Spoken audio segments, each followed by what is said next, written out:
আপনাদের বাবাদেরকেও বললাম, আজ স্বার্থপর মা বাপ শুধু সম্পদের হিসাব মিলাইতেছেন।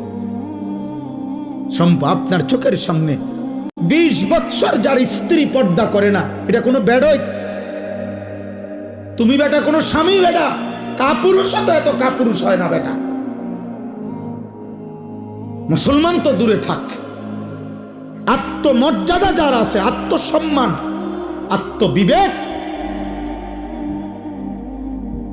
তার স্ত্রী বুঝি, বেটি আমার বউ, আমি বিবাহ করলাম, হালাল পবিত্র স্ত্রী আমার, তোমার রং চায় রাস্তার বেড হইত, তোমার এটা কিতা, আমনি কিতা, আমনি প্লাস্টিক নি,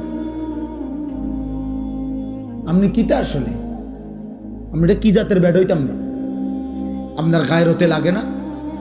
আপনার প্রেস্টিজে লাগে না? আত্মসম্মানে লাগে না?